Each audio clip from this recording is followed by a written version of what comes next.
I mean, let's talk about Nathan Cleary, right? You, me, like everyone does it. Chief playmakers, often how they choose to attack very much dictates if the team plays north-south and penetrates or plays more east-west and sort of skims across the defence. And Nathan Cleary and Penrith, they wrestle with this at the beginning of almost every season, Coops. Yep. They get very pass-centric. Like, we'll have a look at the vision of the World Club Challenge against St Helens 2023. We go back there, and it's the first game of the year. It's wet conditions. But you see Penrith, what they're doing is they are determined to get their attack sequences on. And as a result, they're skimming across, they're pushing the ball east-west, and they're coming up with errors.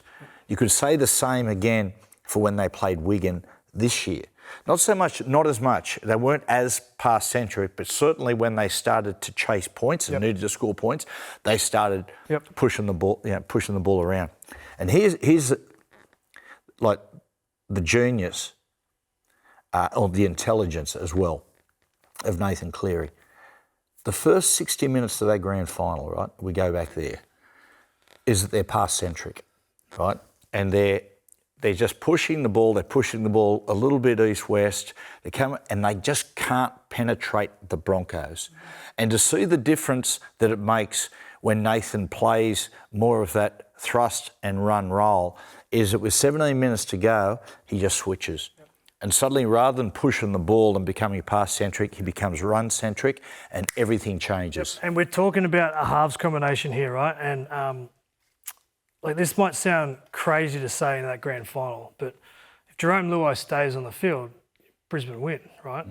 Jack Cogger comes onto the field and creates space for Cleary to become a ball runner and a line breaker. Go back and watch the Leota try. Cogger's ball playing is so good that he creates space for Nathan Cleary to go through on outside Capewell. And again, for the Stephen Crichton try, you watch the nuance that Jack Cogger does with his footwork and his eyes and his little subtle ball playing. He looks in, plays out, goes straight, and he creates enough space for Nathan to get the ball on. And Stephen Crichton scores in a metre space, and that's the difference. I'm glad you spoke about Cogger. We're going to talk about him shortly. And in terms of the Panthers, right, so it's been 120 minutes now that they haven't scored a point. 40 minutes of the World Club Challenge and against Melbourne for 80 minutes. So when you talk about their game style, the last 15 minutes against Melbourne, I've never seen Nathan and Penrith fall out of the system so much. They were frustrated. The balls were going left and right. Like I mentioned, Jerome Luai stays on the left-hand side. Well, I saw him multiple times on the right-hand side of the field in that back end. They do a little thing where sometimes they shift the ball to create momentum. What I mean by that is they will do a pass from Isaiah Yeo to Cleary and then a little drop-off play for the back rower to create momentum. And I fear when that play doesn't get momentum, it stifles them. Yeah, right. But they've got Fisher Harris and Leota, and then they'll go to the little shift play, and when that doesn't get momentum off their play, that sits them back on a slow play the ball. Right, a bit of train spotting stuff with the tactics. There was Taruva scores getting about 10 minutes to go from half-time, down the right side. Now, we spoke last week about how ball players have to present themselves as a run threat. If you look at how they strip them short, the first thing that happens is it starts right on the left-hand side, and it's Nathan Cleary. What's interesting, Nathan sort of catches the ball quite relaxed and then goes wham, and he takes off really direct and presents himself like a running threat, even to the point, Coop, that he puts the ball under one arm and goes. And it just slightly, Parramatta, rightfully so, squeeze in, and it just begins that strip process. Yeah. He's doing things that he's so confident now. He's doing little nuanced things that can add to his game already. I saw what you're talking about. It was good because what he did, he got the ball like he wasn't going to do something, and then tucked it under one eye, eyeballed the defender and ran fast. All of a sudden the defender thought, I actually have to lean in here. Mate, as a ball player, he's a very good liar. And he kept passing without planting his feet, which was the other thing. He kept momentum going. And I always think that if there's any ball-playing middle forwards, I'll name them, like Isaiah Yeo, Cam Murray, Victor Radley, Pat Carey, anyone else, right? If they can do that, i.e. put the ball under one arm, think they're going to be a run threat first, then get two hands and you pass. Yep. I think any ball playing from middle forward should do that. I absolutely agree with you. Yep. It's a great way to tell a lie with your Because with your ball once the playing. middle forward goes two hands, they stutter step, they lose momentum in the way they carry, and they look like they're going to ball play. Yep. Right? So tuck it under one wing, show that you're not going to ball play, all of a sudden those middle defenders will stop, and then if you can again transfer it, play at the back, I think you might have something. Gavin Miller was very good at that. He left-sided play and he'd catch the ball and he'd sort of just roll across, put it back into two. The other one, Moses Leota's try. It's interesting. Sometimes, Coops, I got a theory on this, and I watch defenders, inside defenders, how they react.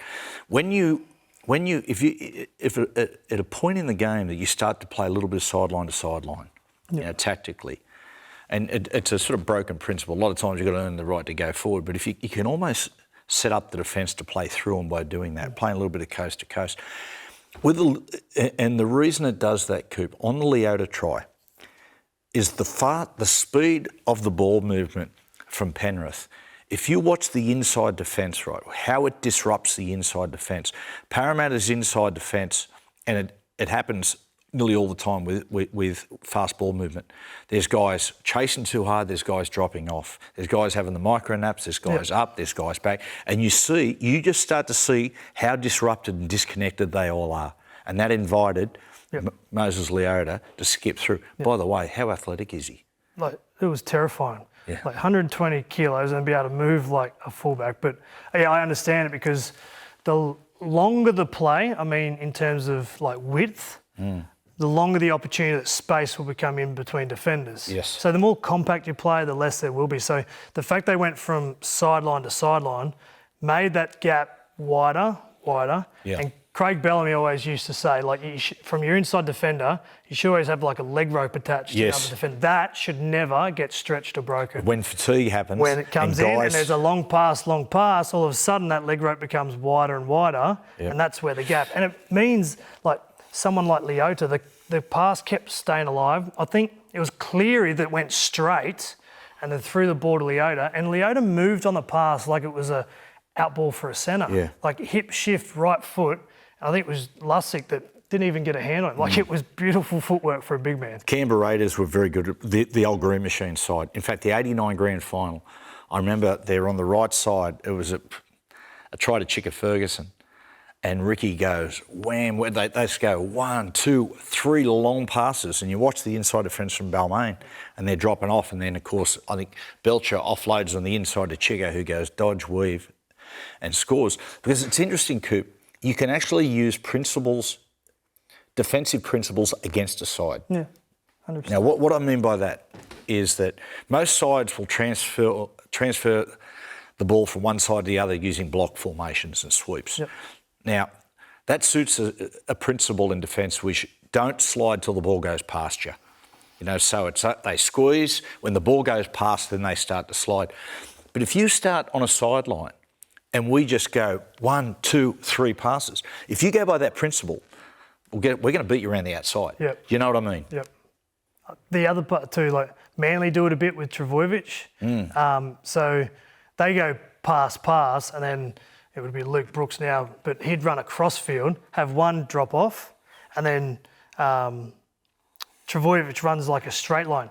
You'd remember this. Was it Shannon Nevin off Cliffy Lyons? Cliffy Lyons, Bush, and then bang. So separate defenders with long passes, and then you have like a reverse runner that takes advantage of the gap that's been created. We had one at Newcastle. We used to run Adam Muir, scored numerous times on it. And we used, like, in Newcastle, I don't think they use it now. I hope they don't, because I'm giving away. No, they don't. We used to call like a drop-off a next. So you go next, or if it was a double drop-off, double next, boom, boom. But what we used to do with Adam Muir would start directly behind me, and Coop, we used to call it a next Johnny. A Johnny would run parallel to me. Yep. So you'd drop under, dummy to the next, and then he would come as a drop-off, but it was on a parallel line. And, mate, for about 6 months, he was just scoring tries at will. But, of course, and I'm seeing there's a bit of that with Tom. And Tom scored a try in Vegas off Brooksy, very similar to a next Johnny line. Yeah, and what it is like selling one defender to take the bait of a decoy And then the next Johnny, as you call it, is taking the reverse angle, so he's further away from that defender to get through. We're talking centimetres here in terms of the way you get through. Yeah, that's right. When you start stretching defenders, that centimetre becomes bigger and bigger. And if you can get someone with footwork and speed to get through that, that's obviously gold. Like their defence was just, the energy was just relentless. Very often, Mitch, they'll burn a team out with what they do in attack. But the other night, there was a sub, with no Nathan, Schneider comes in and they just pull back only slightly, but they pour that extra energy into their defence. And Roosters had nowhere to go. Yeah, people marvel at the fact that you can take Nathan Cleary out of Penrith and you can bring it over the period of time. What is it? Sean O'Sullivan, Cogger, Schneider the other night, and people go, how does that happen? How do they still do that? Well, you double down on your defensive effort because they're the best defensive team we've ever seen. They do that. And their system, in terms of how Cleary plays and brings Schneider in with the headgear, is the same thing. They move. Isaiah Yeo did a great job at helping out. And he just has basically Jerome Luai on the left, Edwards on the right, the back rows are attached, and Snyder or Cleary just move That's around. Your role, just and do this. Everyone moves for him. Yeah. We marvel at Cleary's ball playing. The reason why he was so good against the Broncos the other week is he had the right people in the right place at the right time, and he can just pick them apart. If you go look at, let's say, the Tigers of a few years back where they had Hastings, Brooks, Dewey and Wakeham coming in and out, the system actually didn't provide support for that rookie half to come in because they were left, right, back row wasn't attached, fullbacks on the other side of the field when I was looking here on the left. So Penrith system is super impressive. It's why they've stood up. You know what I noticed with Penrith, their back three, the work that they do, I thought the Roosters on the weekend were very one out.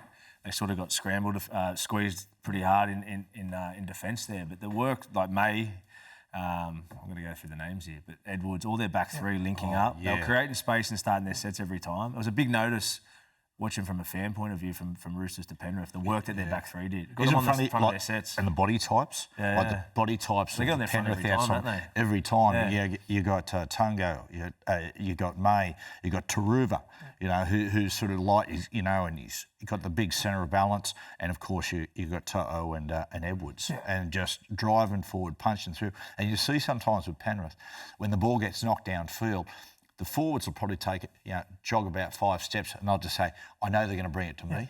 That's a big energy saver. And that's where the system helps. Like they're missing Fisher Harris at the moment, yet To'o and Taruva stand up and have an extra carry each a set, and all of a sudden Leota and all those young new forwards don't have to go back 50 metres, they're coming back 30 metres to reset, have one carry, and they're on the kick chase again. So the system supports that.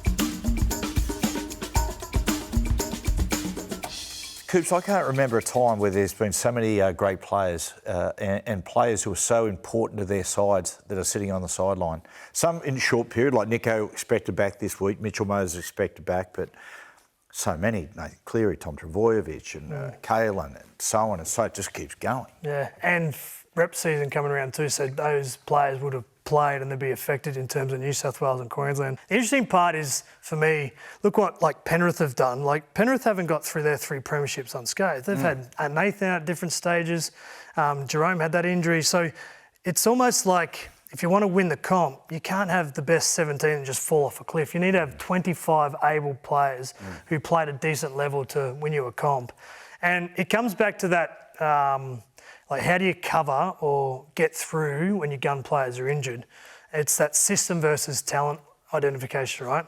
The Penrith system, because everyone knows their role, executes it to centimetre perfect every time. Whether you're Schneider or Cleary, there's going to be a difference, but at least everyone knows what's about to happen before it happens. People say it's predictable. People say it's not the way you should be playing. But I'll tell you what, it's reliable for people to come in and come out and not lose too much momentum. Exactly. Whereas you'd say Brisbane aren't as predictable or system-based as Penrith.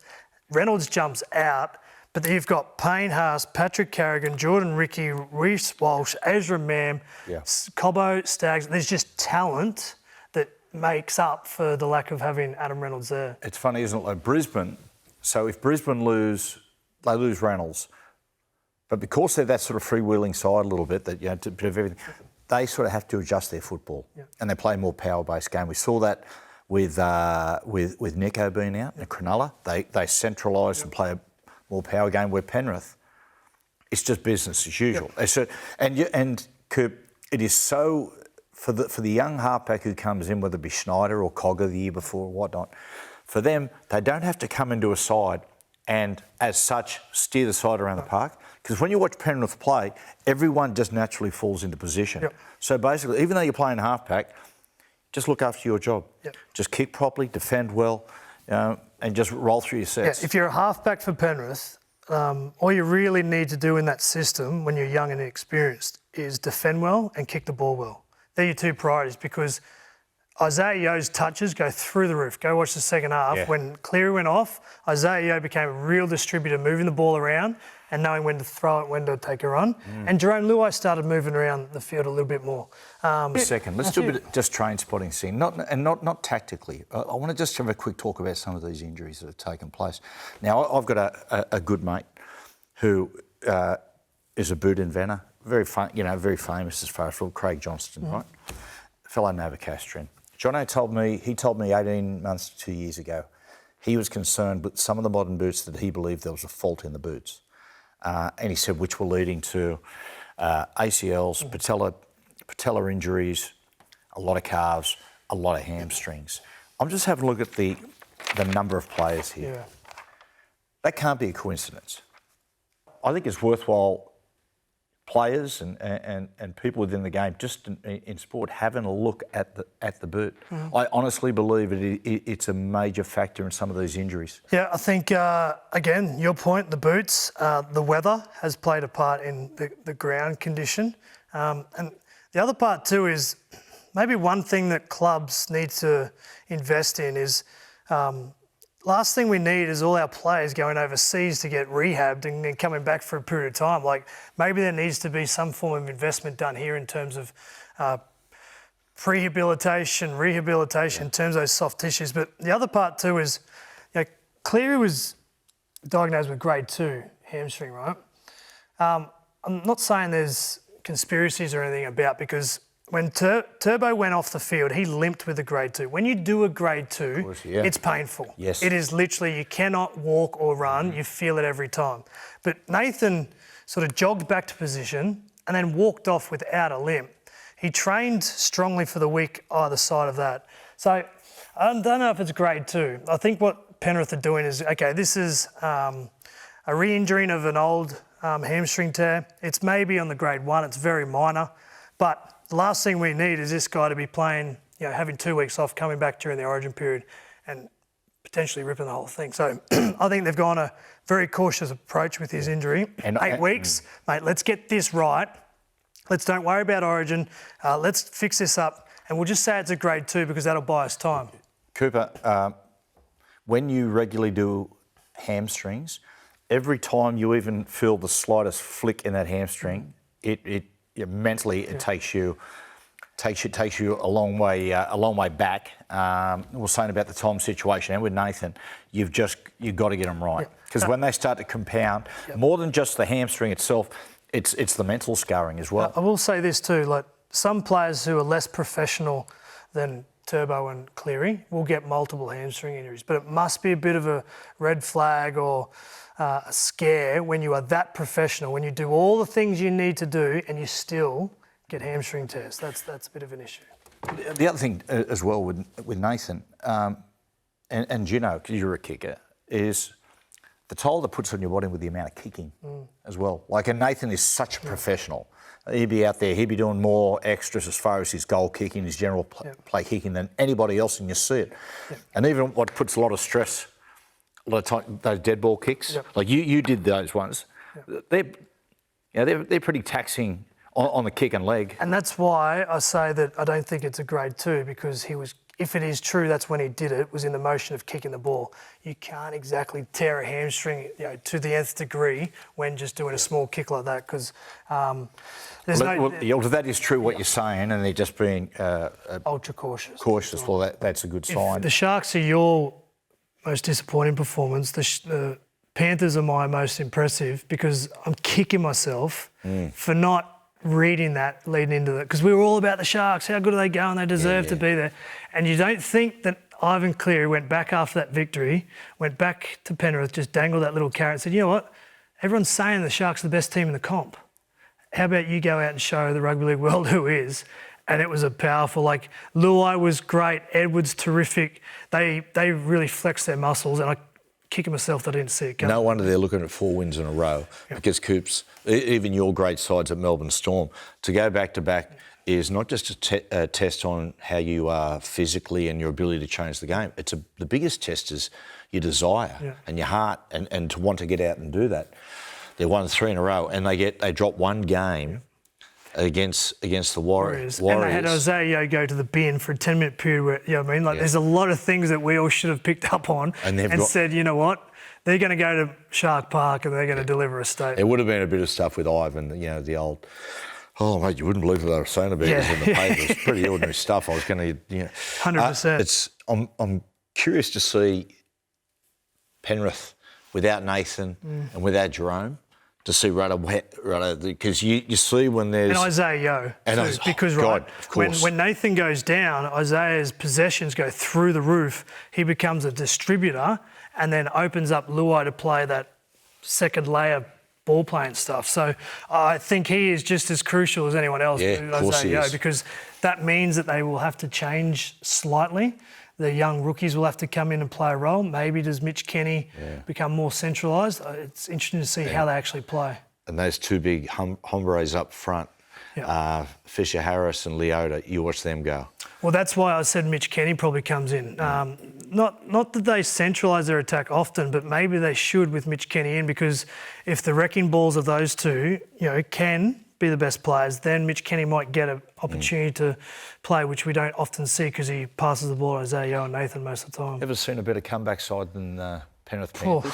It was scary good. For the clock to be just ticking down and you run out of time and you've got 14 points to pick up and you just don't panic whatsoever and just get it done. When Liam Martin went to the sin bin, they actually went up a gear. Like, go back and watch the play the ball speed, the intensity at which they ran.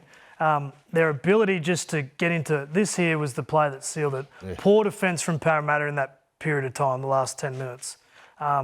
Isaiah Yeo, Nathan Cleary, very, very good. I loved it that when they were under pressure, they actually went a bit harder. And Coops, the setup, or the big comeback, the setup for that is... the first 30 minutes of football. We have seen they have got so much trust in the way they play as far as the inside balls. I've been watching them a little bit and starting to think, are they starting a little too conservative? But the inside balls, and it's no coincidence. With about 15 to go, you can see the opposition, the middle start to hit the wall. Before the Taruva try, so that they score through Brian To'o, and they get the kickoff set, and it's not Penrith's system, it's shift right, shift left, shift right. They went 90 metres, got an attacking kick in from Cleary, and Taruva scores. Right then I thought, they're a big chance of chasing down this scoreboard here. I once interviewed the great Hugh Bowman about riding Winks, and he said no matter how far it got behind, he said I barely had to pull the whip. He said I would just let Winks tell me when it was right to go. Just ride nice and patient. Here's an example here, right? Look at this, Wink Stakes. And that's on the outside, right? The first on the outside in the blue and white. Right there you think yourself, no, can't pick him up. Remember this race, and you go, no. But from Hugh, there's no panic whatsoever. Gives it a little bit of a tickle, but mainly hands and heels, and ends up winning in a canter. Huey Bowman's Nathan Cleary. I was wondering, are you putting an analogy between Winks and Cleary, or are you just showing me how much money you had on Winks that day? I actually didn't back Winks that day. I thought it's due to loss. It's due a loss. I didn't back it. But you know what I mean? You're sitting there every time Winks ran, everyone would be standing there in the pub or the club and just going, no, not today, not today. And then the runners. The other impressive thing about whether it's Winks is the unbeaten run or Penrith, you just feel like there's going to be a flat spot, but there just isn't. No. Like Nathan's out for how many weeks he is. Luai steps in, gets the job done. Dylan Edwards was terrific. Nathan comes back down by 14 with 10 to go. They get the job done. Grand final. Like it's scary good. It's still theirs to lose. Yeah, they are pole position. Absolutely. I don't know. Doesn't matter what else gets said. they are absolutely the favourites right now. And they've had their certain amount of luck. I mean, if you look at Nathan, he's playing fresh. Yeah. Like different times through this amazing dynasty they've had, they have lost key players at different moments, but it's worked for them. And they're winning different ways too. Yeah. It's not as if they've won one way the whole time. They've had challenges, behind, injuries, whatever it is. What's the one thing that stops Penrith? Give me something that stops Penrith. We're literally talking luck here? Well, as far as this season is concerned, just this season right here. I think the biggest one is probably injury. Yep. I think an injury to Nathan, because it just appears as though they can absorb the loss of just about everyone else. Yep. It's incredible. Dylan Edwards, I don't think there's any coincidence on the weekend they didn't look anywhere as near as effective without Dylan Edwards there. He's one. Nathan's the other. Yep. Is there anyone else? No, I think they can absorb the loss. Yeah, I think when it gets down to prelim final, grand final, it is the best players dominating the other best player. So it is, for example, Thursday night.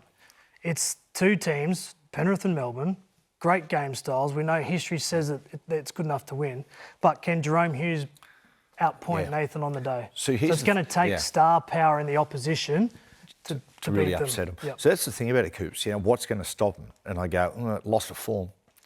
They don't drop form because they all know what they have to do inside out. Yep. And they're not a team that will lack accountability, like we spoke about before, about, I don't feel like playing today. Even if you don't feel like, there's a responsibility to pull on the Penrith jersey. So you almost have to expect the best case scenario for Penrith when you play them, and then how do you beat the best case? Well, fight fire with fire, good defence, good completion rate, don't give them opportunities, but when you get your chance, you better take it.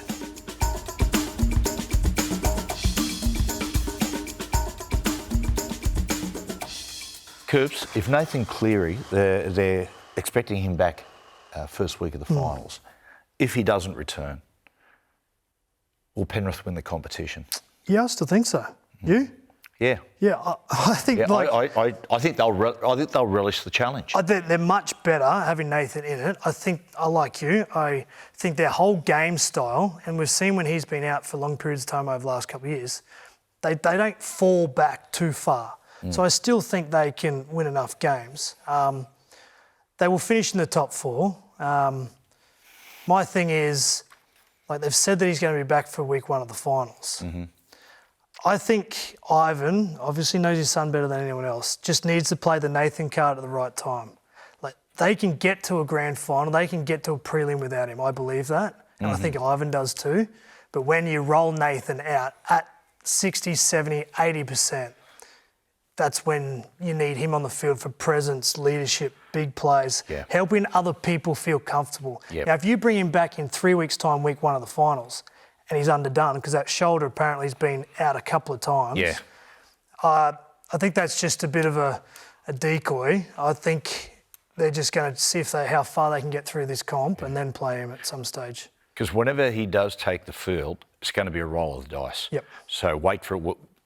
Roll the dice when you really have to. Yep. Yeah, I agree, because if you go week one, bring him out and it pops again, deflation in Penrith's belief to do it, just being gone. But if you get through another week, they win week one, they get another week off.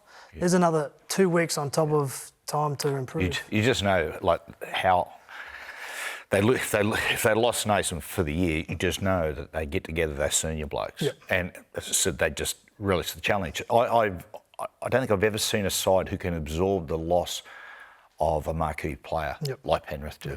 I tell you why they can. Just to adjust. I tell you why they can. Because defensively, great. You don't need to be the best player in the competition to make tackles. Their system is proven. They don't give the opposition lots of chances. They don't turn the ball over cheaply. They don't give penalties. And when you can defend your line for long periods of time, the opposition get frustrated and think, I've got to go to option 2, 3, 4 here. Then all of a sudden they drop the ball and a Luai might scoop it up and run distance. Edwards might do something great.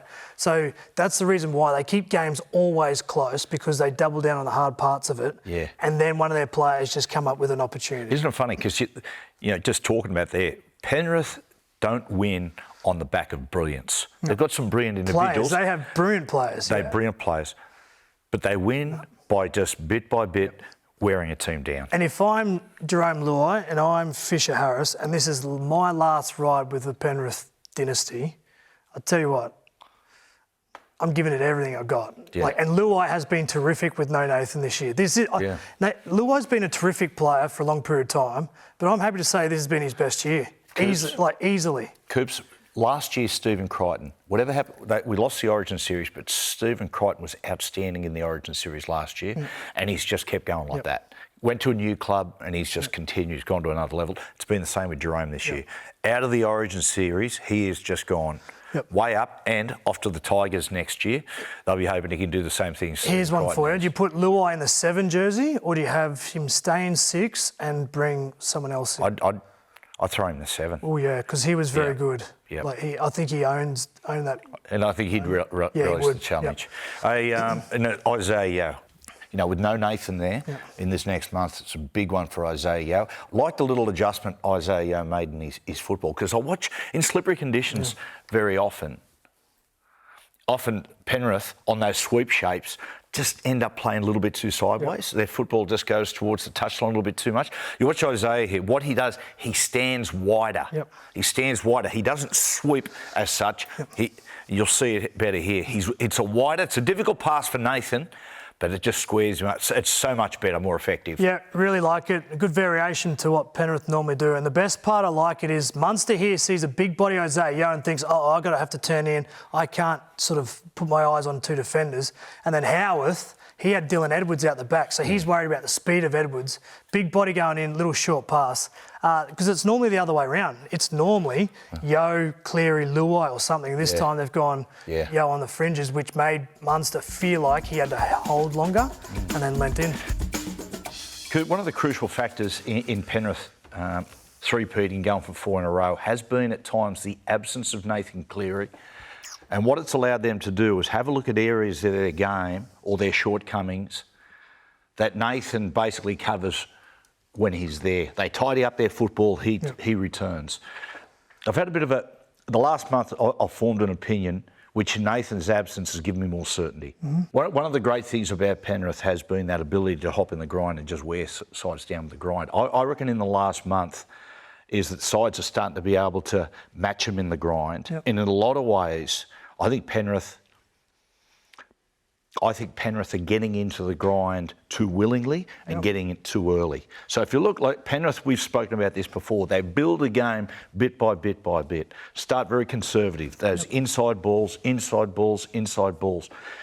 But you've got to understand, if you're going to get into a grind and you want to stay in an arm wrestle, then you are giving a side an opportunity to basically beat you at the back end of a contest. Now, what we've seen a little bit with Penrith, this sort of football, this dismantling opposition and make it a tough arm wrestle, really works for Penrith, because when you've got one of the greatest pressure players of all time, when you take him down in the last 10, 15 minutes and the game's on the line, he'll win it for you. But in the last couple of weeks, during that last 10, 15 minutes, and Nathan has not been there, being in the grind has enabled a team like Canberra just came out of nowhere and snatch a win off. So you're saying they should change their style? Coop, I think they're starting the game a little bit too conservative, or they're staying in the grind too long. Going to the grind football early, staying with it, because they don't have the ability to break it open without Nathan, they're actually allowing teams to stay closer to them. Well, they are. And you're leaving a situation with 10, 15 minutes to go where the opposition's in a position to beat you. Or, like we saw on the weekend against Canberra, a couple of tough calls went against them. But that's what happens. You're leaving yourself open to taking the game into the last 10, 15 minutes, leaves you open for a bad call or something that just goes wrong and an upset win by the opposition. I think Coops, I actually think Penrith, I think they'd be well served opening their shoulders and playing a little bit more football early. I see where you're coming from. The chances of Ivan Cleary opening his shoulders or changing or rejigging, however you want to form it, 2 weeks before they are on the cusp of trying to win 4 in a row is highly unlikely. I totally agree. Their style has got them to this point, and they're going to double down on what they're good at to get the result. Now, the 2 results that they've lost is close games. A penalty from Fisher Harris to Jerome Hughes gave it away. Luai intercept, Savage scores. So they're still very close to those victories. Absolutely. But I understand where you're coming from, because when you win comps, you provide a style of play that shows the others, okay, if we're going to beat Penrith, this is how we have to play at least to get close to them. And there's no doubt that the Storm, Roosters, Sharks, Dogs have changed their training to keep the ball in play for long periods of time, to fight fire with Penrith. So when it comes down to that moment, an X-factor play might come up with it, like the Raiders did with the intercept. A very similar approach. I just think, in my mind, like hopping in the arm wrestle, staying in the grind is really important. I get all those things. And it has been... Basically, it's the donkey that's taken them to the top of the mountain. You don't want to abandon that. But I think primarily you get into a grind. If you're a top side, if you're a Penrith, I think you get into a grind. You allow yourself to get into an arm wrestle when the opposition earn it. Right. And this is probably, we spoke last week about the timing of the Nathan Cleary card. Right now they're in 4th. Is it week 1 now, or is it week 2? Is it week prelim final? Like, when does he come in to become that guy that can steer the victory when the grind is in it late, right? Because you would have thought maybe him on the field against Melbourne, he comes up with a play. Maybe on the field against Canberra, he comes up with a play. So there's that. Do they beat the Dolphins if Nathan's not there? Remember, they chased them down late. There's numerous games, close games, that Nathan has got them home. No, his ability to handle pressure. Grand finals are an example. I think almost without Nathan, I think they need to just rejig their football a little bit. I think they need to open the shoulders a little bit, and but give themselves a chance to skip clear by a fair margin. Because the last couple of weeks, looking at Melbourne and watch the way Canberra play.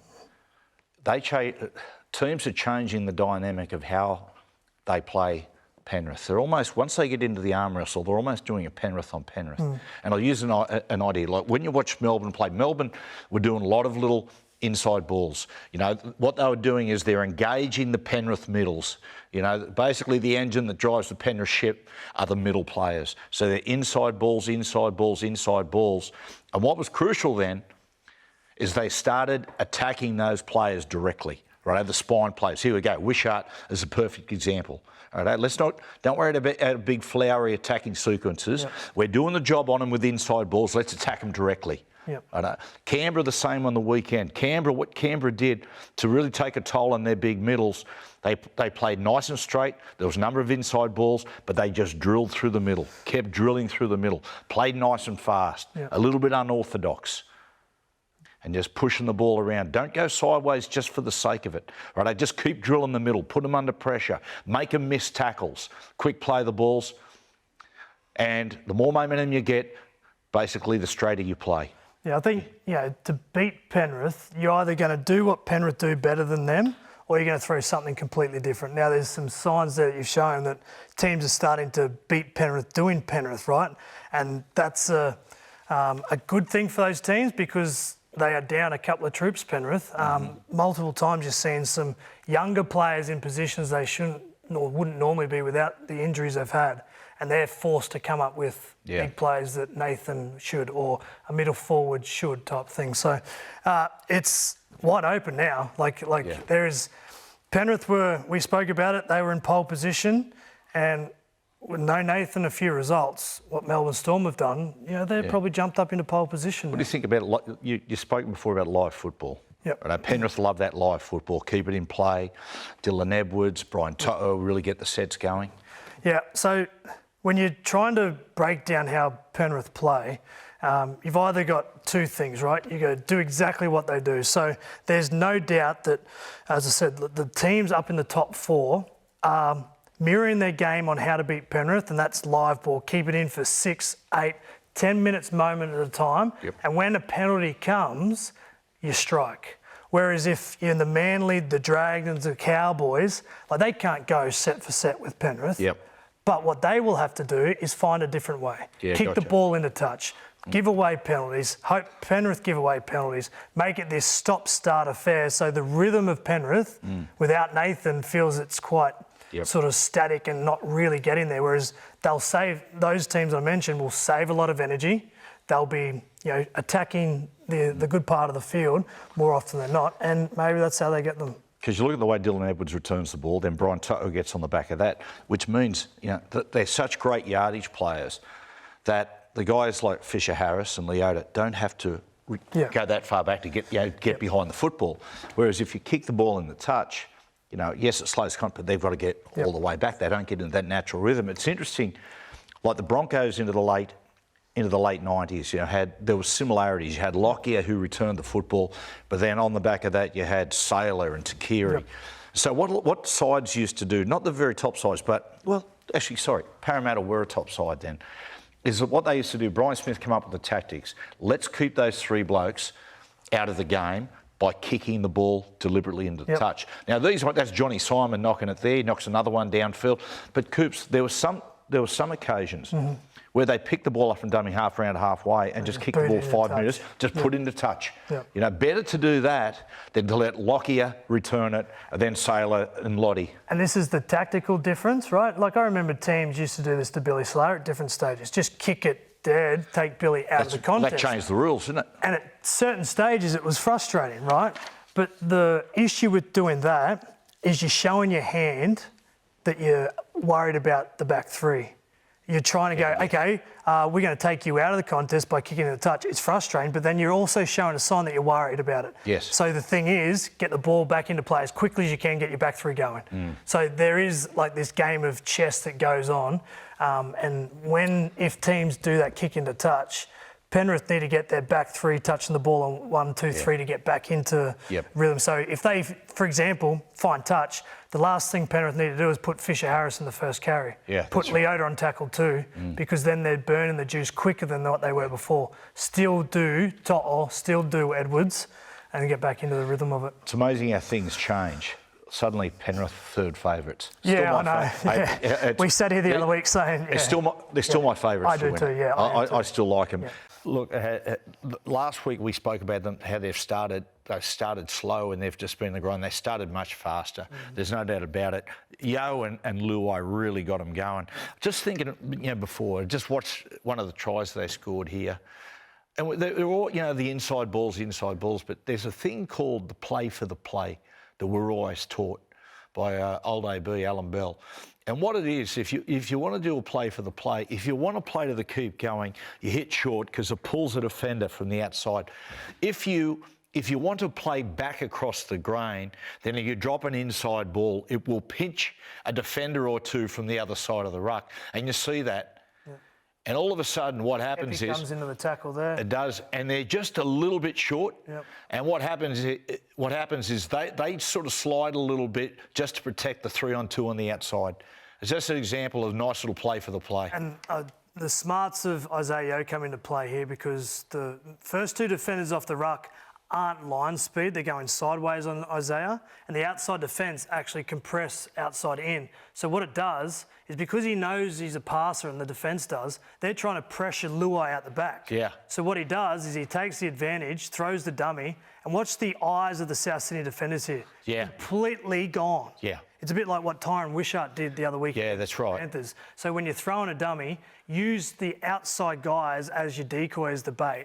And when you feel like there's a bit of space in between you and that defender, that's normally because their eyes are looking somewhere else. That's clever from Isaiah, because when you watch him there, he's looked up. Like, really good ball players can look at the structure of a defence, look at it there and go, okay, I know what they're going to do here. Because you see him go up and it's a he looks out the back for Jerome and then throws a dummy. I think he knew exactly what he was going to do before the ball hit his hands. Yeah, because if he was passing out the back, I'm pretty sure his eyes are engaging Koloamatangi more, trying to get his eye contact, but his eyes go out pretty quickly to Luai. Nathan is most likely named, to play. and he's likely to play. My mail is he's gonna play, which I'm really curious to see, because he comes back into the side and they reunite, he and Jerome, but he's coming into the side and reuniting with Jerome in career best form. Does it worry you what they've done last month? They had 15 errors on the weekend. They won. Haven't been clunky. They haven't really been able to use a Slaterism, get their game on. They haven't been able to. But again, I come back to the fact that I give them the benefit of the doubt, a little bit like the Dogs, is that there's been an element of treading water. And Coops, they know what it takes. And I'm not saying they can just turn it on, but they've been and done it before. They do know what it takes to win this time of the year. I think they can turn it on. It's that autopilot for them, and I feel like the emotional rush of Luai and Fisher-Harris, the last ride that this whole crew is going to do together, will be like that driving force for them to not have the 15 errors, to not have the lapses in concentration. Nathan comes back in, but how do the Roosters have to play a different style? Because I said double down on defence. They need, how are they with going the to score points? With the football, they need to play a style of football, Coop. They don't need to be flash and fancy and come up with miracle plays, but they've got to take the petrol out of the tank of the big middles of Penrith. That's the reason, and I know it won't happen, but I would be putting Manu to 6, and I would be just doing a middle field assault on those big forwards from Penrith. I mean, you look, and it's just one example. If you have a look at that night with Tyron Wishart, sort of showed the way a little bit, and just go, I'm not going to muck around. I'm just going to go bang and take one of those big guys on. And take them on, bit of footwork, make them miss a little bit, takes a bit of petrol out of the tank. Well, that's why I think doubling down on defence. If this game is close at the 70th minute mark, the Roosters have the talent for a Tedesco to break through a tied line, or a Swali'i or Manu to come up with a play. I don't think they're going to blow Penrith away at home 28-10, right? But if it is close and their defence is on and it's frustrating Penrith, then I think if it's 10-10, 16 all with 10 to go, one of their gun players can do it. And I think that's why sometimes in big games, you don't worry about how you score points. You're more focused on how you can restrict the opposition and just play it out in the long game. I have Penrith as my competition favourites still. Now, Melbourne, the bookies are the favourites with Melbourne. With Nathan coming back into the side, the way Jerome has been playing, I see Penrith getting it right. They're still my favourites. How confident are you about Nathan's shoulder? I don't know. Is it like a toss of a coin? For me, it's a blind comment because I don't know. I don't know the extent of it. They kept it very much under wraps. I'm not sure. Can they win it if he's not there? I still think they can. I think they're still capable. But I don't know. The fact is that he's playing tells me that he's super confident about it, because I would consider him not playing, saving him, because Penrith would be confident enough to beat the Roosters with that record at home to get through to the prelim, right? But the fact that he's playing tells me that he's close to 100%.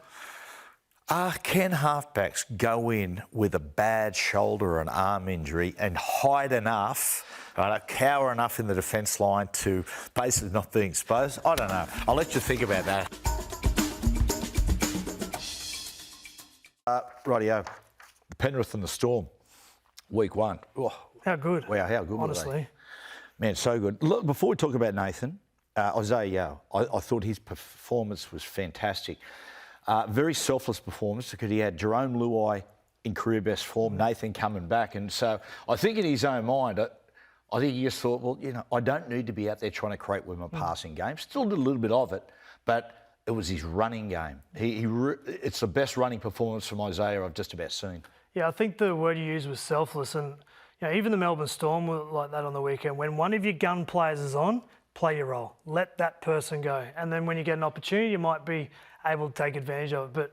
But in terms of Isaiah, they always say that he's the distributor and the connector. Well, they just played the power game and punched the Roosters first, and they were on the back foot from word go. And he just went with it. While Nathan was kicking, Jerome Luai was dancing and running. The selfless team-first mentality of both Penrith and Melbourne on the weekend with their spine players was pretty impressive. And Nathan, if he hasn't already, or before, he certainly has entered that next realm when the best. Was there another realm discussion- for him to enter? I don't know. That's maybe what, but when you sit there and oftentimes people say, right, who's the best ever? They go, was it Joey? Was it Wally? Is it JT?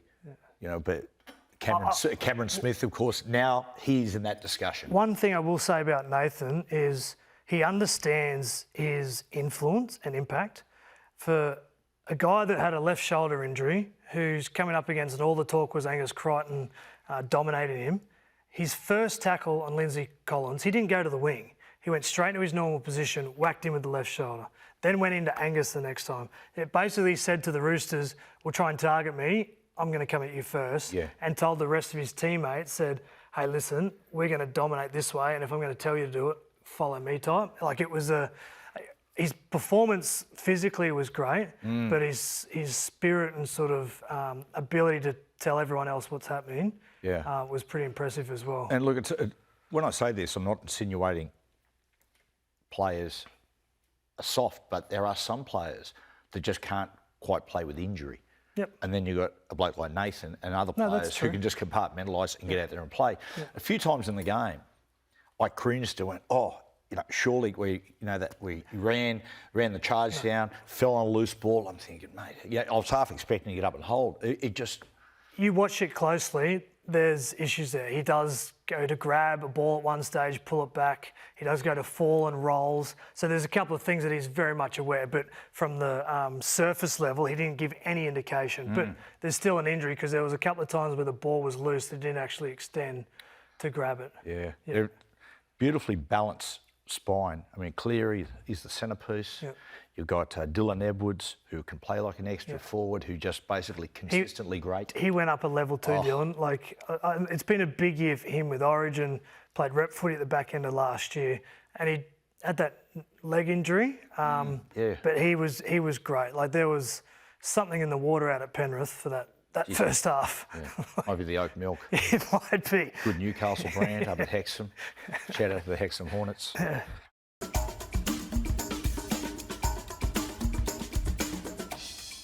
Coops, here we go. We've made it. Final podcast, I think. It's our final one. Unless I unaware it. Scotty, it's the last one? Yeah, it is the last one. Hey, off the top, I want to talk about the Panthers firstly. Let's talk about last weekend before we get into the grand final.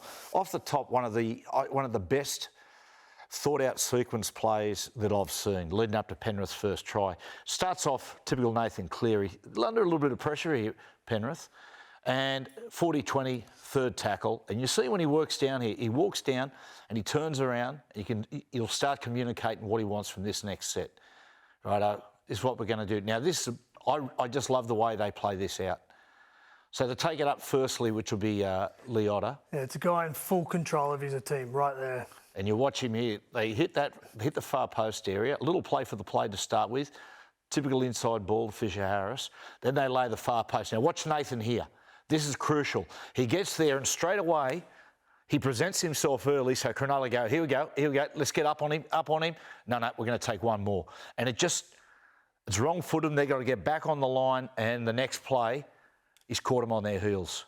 Yeah, the movement for movement. He did the similar thing in the grand final, kicked that 40-20 that ignited the comeback. He's picking on lazy wingers to start with. So when Nathan Cleary wants to kick a 40-20, he's up in the front line as opposed to behind Isaiah Yeo.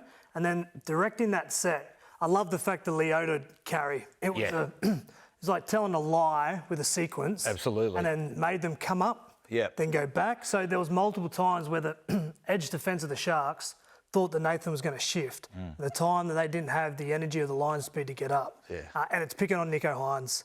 He was under pressure, putting runners inside and outside, just made him make a decision and he exactly targeting there and actually also targeting Talakai's, his ability to have the gas in the tank to shut outside in, to shut the space, and he was slow to the punch. I reckon that play will come again this weekend. Absolutely. We're going to talk about that in a second. because, I found it interesting after the game, the press conference with Ivan. I've got some thoughts about that. Firstly, the other one is we talk about the inside balls all the time, and a fella said to me, why doesn't Penrith just take the ball up, get forward? Just watch when Nathan handles the ball, when the ball hits Nathan's hands most times, the defence, they sort of sit on their heels and they freeze. In fact, the defence sort of flexes open a little bit because they're so aware of his threat, not just to run, but to push the ball to the edge. So a lot of times, it's just always an easy 10 metres for the middles. It's just a really simple, basic thing, but again, another thing that just takes pressure off his forwards. Yeah, we'll talk about it in terms of what the Storm have to do, but they have to counter that. Yeah. They have to get the line speed and shut that down. When you're in a rhythm like Nathan, what you need to do is throw him completely off. He needs to have some of those runners not get advantage line, play the balls, so he feels like he has to go back to a normal one-off carry. Get Mitch Kenny more involved. But, it's the power of the Penrith system at play. One more thing on Penrith. We're going to talk about this later, Coop. Watching the Penrith big guys, they've been playing a really hard style of football for about 5 years, a lot of big games. To me, they're just starting to look a little tired. Don't poke the bear. Yeah, I know.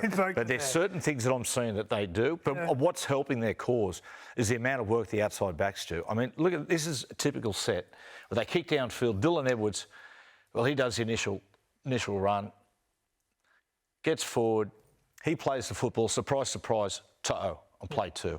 So he punches forward that extra 1 or 2 metres through the leg drive, play through. Play 3, got Taruva then, coming from the other side of the field to take the hit up.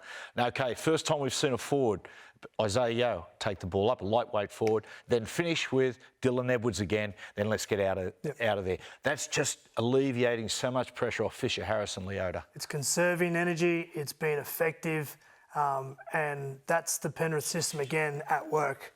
The outside backs, Alamotti didn't have a carry. He got that kick chase in. So when one works, the other one rests, conserves energy, and they complement each other all over the field. It's going to be a hell of a game, and to be able to stop Penrith from winning, Melbourne Storm are going to have to stop some of that. Cooper, just 2 things before it's over to you.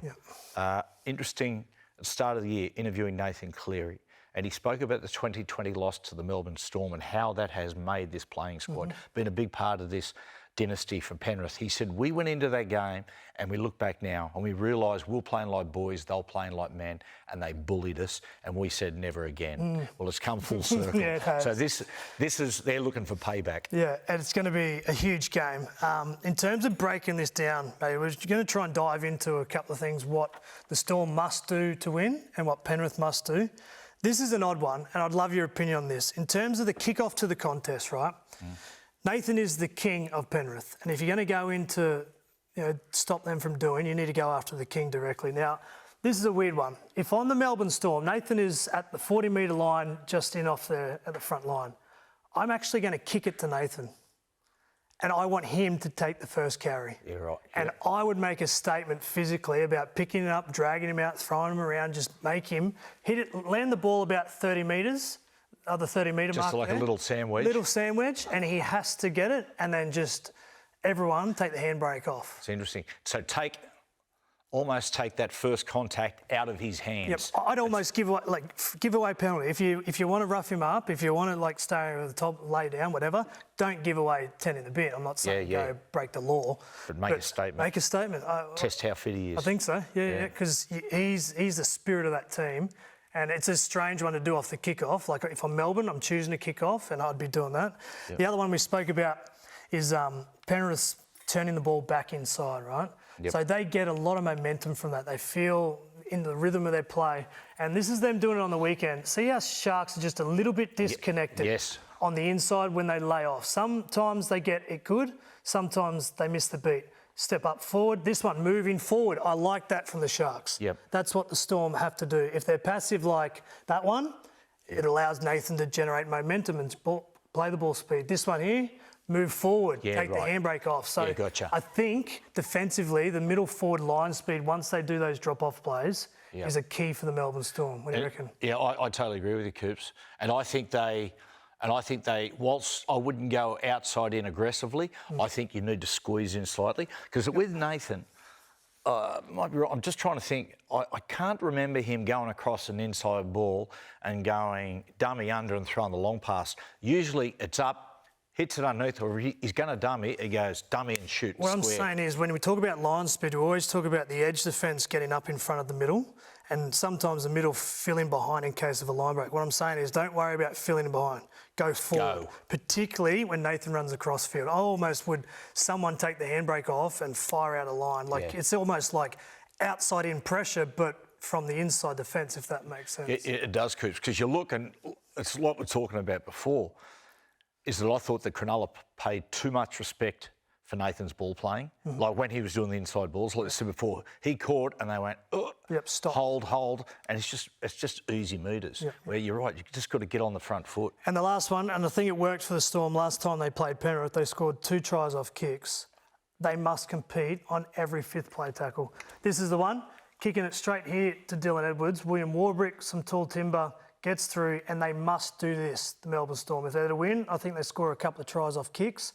You've got To'o, Edwards and Taruva. Again, we always talk about it, not the tallest of outside backs, but here, bring To'o to the ball. Gotcha. Don't let him sit back on that 10-metre line. We always talk about kicking the ball near the try line. Watch this. Foot, leg speed, footsteps. Need to make Edwards and To'o and Taruva balk at those balls because, as you showed before, they catch, they run, roll. they get in their rhythm. They do. Yeah. If anything, we always talk about trying to kick the ball as close to the try line as possible. I'm going to say bring that 10, 15 metres forward and make it a contest. Push them back. Don't let them. And it all. And I'll tell you what, Coops, it's funny how one thing you can do in the game well triggers into other areas. So if you're doing that and you're squashing their play 1 and you're squashing their play 2, suddenly the Penrith middles have got to start working harder. Yep. Suddenly then their middles start to become more vulnerable for when the Storm start peppering right through the middle of the field. For Panthers, I think they've got to start when their big boppers are on. Like they've got this presence with already winning 3 in a row. This is the last ride, and they did it to the Roosters in week 1 of the finals. Just that pure power game. As we film this, we don't know about Nelson. If Nelson's not playing, this 100% has to happen. Yep. Just Leota Fisher-Harris just bang down that front door and put the Melbourne Storm on the back foot. It's funny, Coops, with the Roosters, with the Panthers, the back third of the season, and we've spoken about this a few times, is that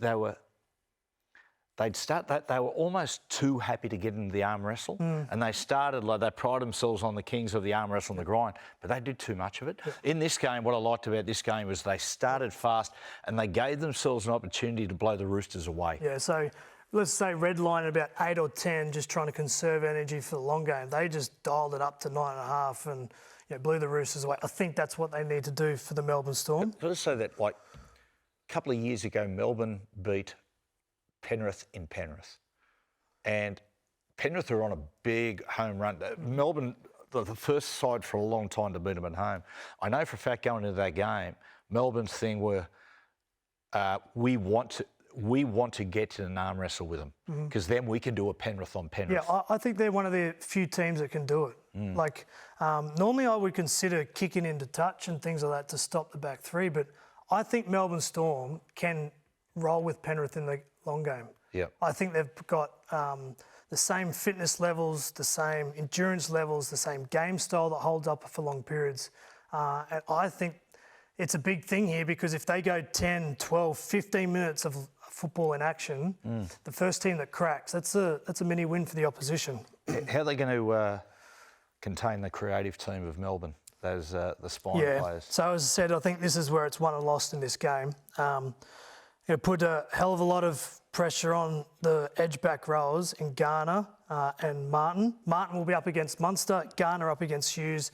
If they have their best defensive performance in 5 years and shut down the running game of the spine of the Melbourne Storm, I think they win. Martin is an amazing back rower. Yep. I think he can cover Munster.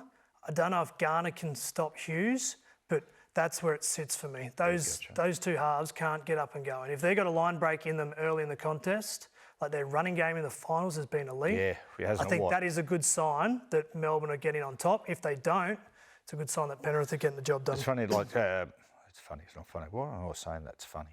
Some people say, absolutely. Is it funny? Yeah, hilarious. Mate, the Melbourne Storm, there's no doubt the biggest threat for them is going through the middle. I mean, they can push the ball to the edge. They're very good pushing the ball to the edge, but the primary threat is through the middle. Yeah. So, Coops, if you're Melbourne, if you're Penrith, do you tighten a little bit more? Yeah, yes and no. I think you've got to be able to play different styles in this game because I feel like it's going to be a brutal game, but then it's going to be a game of chess in the same part. And for scoring points for Penrith, I think they attack Melbourne's centres. Yeah, gotcha. I think Meaney on the right. This is exactly the play that we spoke about early. This will be Nick Meaney on the right side. I think that play is coming.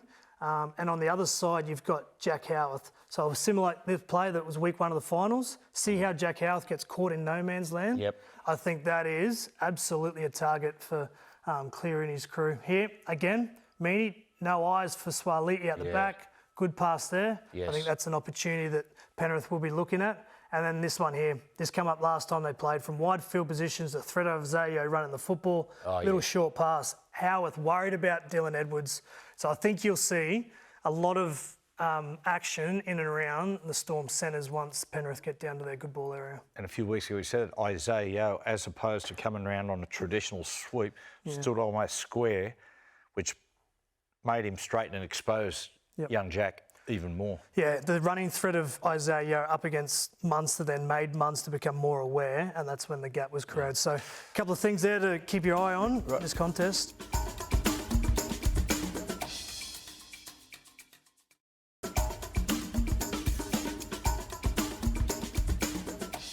Cooper, we said before about Ivan in the press conference. Now, I have no doubt that they're going to go particularly to Meaney's side because Meaney and Will sometimes, like you just showed, can get disconnected. Meaney has played most of his football at the Storm on the wing or at fullback, so it's a new experience for him there. But they can also just rush in blindly, outside in. It's almost like the principle of how Bellyache wants to defend, their neck tied to it sometimes, as opposed to sitting and at times pulling out of that structure and just solving the problem. So you're saying that Ivan said what he said after the game, not based on what necessarily happened in that game, but more leaning towards that don't interfere with this weekend. That tells me, because I was sitting watching Ivan after the press conference and he's going, I'm really worried. I'm having a lot of anxiety about that. This is a terrible decision, and that gives me a lot of anxiety around next week if that bunker official, I think it was Chris Butler, I shouldn't say that, but that was wrong, and it's been happening all year, and they shouldn't have even scored. You know, we shouldn't have been down there. Like that was the one time we sort of sorted our stuff out, ran the play perfectly. Ran to his inside shoulder. He actually, Siffer he actually initiated contact. So that worries me about next week. If that same bunker official, either he or someone else, is going off the same script, I'm concerned.